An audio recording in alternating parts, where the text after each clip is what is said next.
So, Gentile people, we are going to start doing the power testing now on the AEA Challenger 357, or as I call the 357. And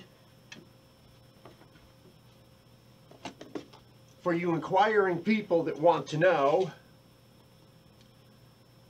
the shroud is 26 inches. I don't know what the barrel is on the inside. I'm assuming that it's got to be somewhere between 18 and 22. But we will find that out later. The overall length of the rifle is 45 inches. And as always, we have the ATN on top because I like watching through a 2-inch television screen when I look at things. So we will start with the lightweight bullets first, 85 grain. Let's do some shooting. So I'm going to try to show you how the magazine loads, okay, because it's spring loaded. And if you go this way where there's no resistance, that's wrong. You're not going to load anything. You got to go down so you can feel the resistance. It's going to spring back. Okay, now I'm only putting in 5 shots, but you pretty much got to hold it so it's spring loaded.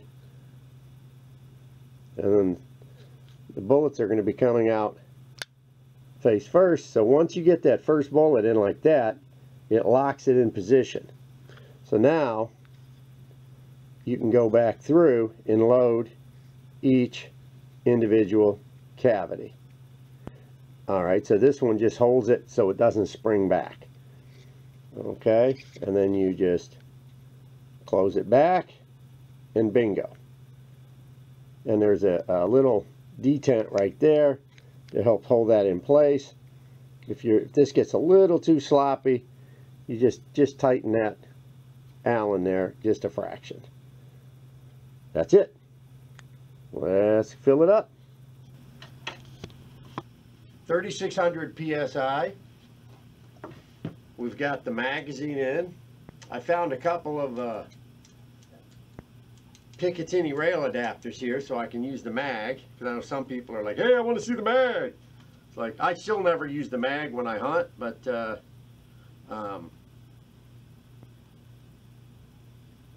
at least it's there so you guys can see it. So 5-shot string, 85 grain, the EEPG bullet.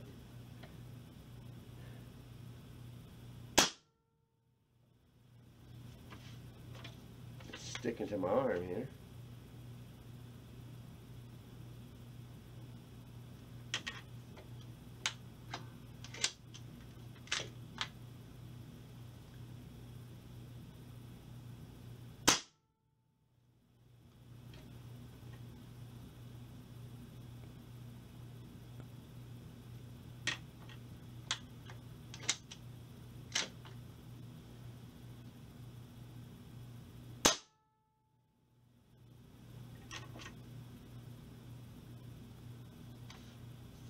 And as you notice, I'm keeping my fingers away from that bolt the best that I can so I don't peel off more finger meat.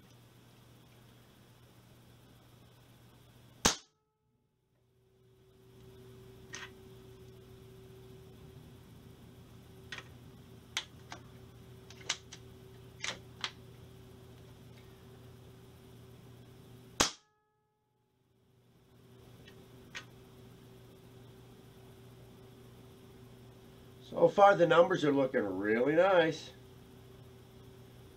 Starting with 3600 psi, 5 shots, ending at 2600 psi. So 1000 psi for 5 shots. So what is that? 200 psi? 2, 4, 6, 8, 10. 200 psi per shot. Okay, excellent. And we'll keep moving on the indoor power testing. So exciting. I'm at the edge of my seat with excitement. Now, this particular Challenger does not have the power dial like the other 2 models we have tested. The 25 caliber bullpup and the 30 caliber long barrel. This one is factory set. So there's no power adjustments here that's on the exposed area. I just wanted to point that out so people don't think I was missing it.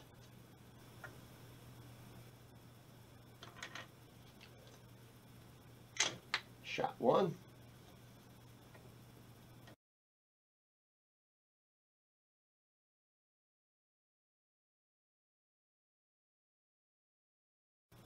Excellent, excellent. You guys notice how quiet this is? This shroud is really quiet. A factory setup. I'm very impressed. Very impressed.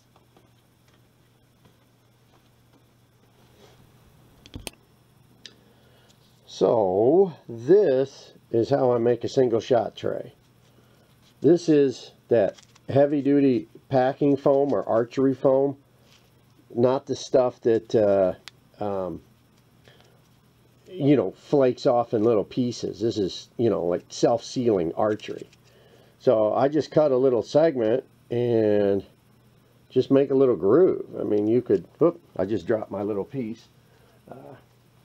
But that's pretty much how I make a single shot tray for, you know, any air rifle. Just wedge it in there and mark it and, you know, cut it. I'm sure they sell stuff like this on eBay with the 3D printers, but I go through so many different air rifles that a chunk of foam just seems to work best. So that is your tip for today, how to make a single shot tray.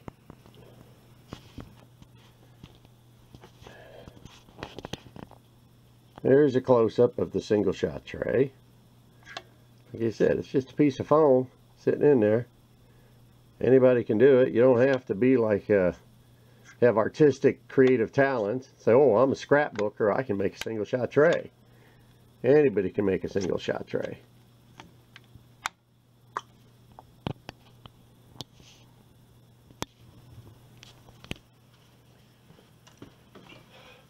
So I've done the 3 different weights that fit the magazine, 5 shots each.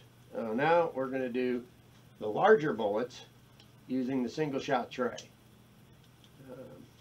Just got to wedge it in there. I mean, really, it's just a trough. That's all it is. It's just a piece of foam with a groove cut into it. You can get as fancy as you want, but that's all it is. So we're still working with 3600 PSI fill, 5 shots, and still looking for those winning lottery numbers. So 30.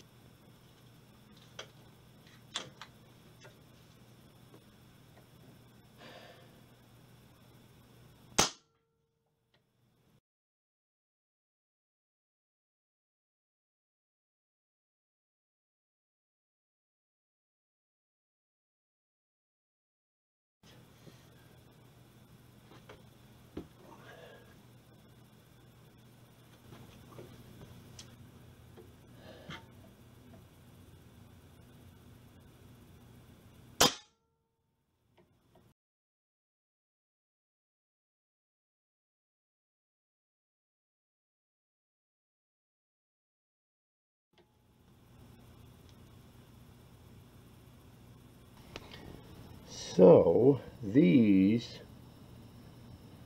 are the slugs that we tried for power and the speed. We got 2 of the 85 grains. This is a round nose. This is that EPUG, whatever you want to call it. And then the 100. And then these 3 fit the magazine. The rest single shot. So you get a little better understanding picture-wise. And of course this will be in the video for you.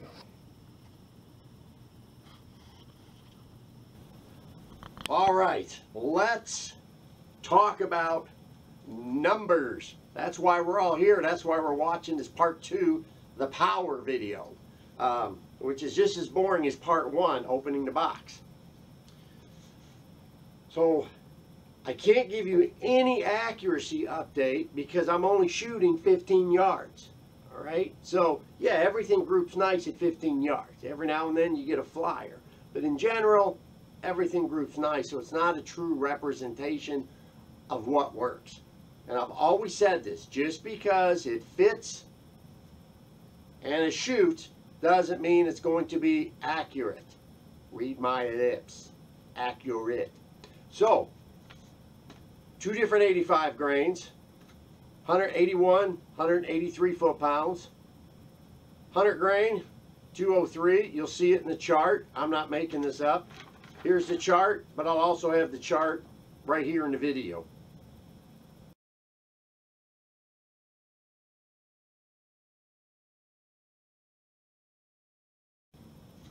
So, you looked at the chart. So, 3 slugs fit the magazine, and as I said in the first video, magazine length slugs 468. So I don't know what that is in millimeters. I'm not a metric guy. I failed that in class. I was sick that week. I think I had the herpes. Anyways, so single shot, the 116, really nice, 210. The 120, 206, the 124, 221. Even though there's only like a 4 grain discrepancy, the body shapes are different on the slugs. And body shape sometimes makes a huge difference in the way it grips and works with the rifling and the lands and grooves in the barrel. One can't really know until one gets out and shoots them at a distance. And I've ran into that for many years in the beginning when I first started this quest of the ultimate air rifle and hollow point combination. Just because it looks good or you think it's going to fit right doesn't mean it's going to fly straight. Friction, resistance, all that has a play. Twist rate, all has a play. So, again, video number 3, when we're outdoors, we'll see what it does. 135 grain, 226 foot-pounds, and the 140, which is the maximum length slug that I have that'll fit in this single shot. Okay? 636 as in length. 222 foot-pounds. Very nice numbers. But if you look at the chart, there's the chart. Look at the chart. You'll see the heavier slugs on shots 3, 4, and 5 start to drop drastically. Remember, we're only pushing around 200 psi per shot. So 5 shots from 36 to 2600 psi. So we're looking for the best air to bullet ratio, as I've been saying since 2004. Is what I look for. If it's too fast, you sacrifice penetration. If it's too slow, you don't get any expansion and it drops too quickly. So we're trying to always, at least I am, looking for the sweet spot in the middle. So at the moment, I'm looking between 116, maybe 135 would be. That's where I'm guessing my sweet spot's going to be, but it's all going to be on accuracy. So that's really all I got to say about the power test at the moment. Busting up ballistic gel, big deal. I can do that all day long. We'll put that in another video. So look at the chart, do a screen grab, you know, freeze frame. If you're watching it on your phone, you know, do a swipe, whatever it is. But that's a good rule of thumb to keep with you. I don't expect anyone to exactly duplicate my numbers. You should be a little bit higher, a little bit lower, different chronograph, indoors versus outdoors. I tell you all the time. I even might have, you know, I tried to do 3600 on the button on each one of these. I might have done 3650. Might have been 37 because it's a hot fill. And then as it cools down, it might be 3550. But you know, when the gauge is only that big, you can do the best you can with what you got. So, thank you for watching. You've seen the power numbers. This air rifle has some excellent speed to it, some excellent foot-pounds of energy. So now we're going to get out in the next one outdoors, hopefully not get bit up by mosquitoes, nor get the poison ivy on the crack. So, thank you for watching. Come along on video number 3 when we're outdoors fighting the elements. Oh, it's going to be exciting, guys. Make sure to watch it.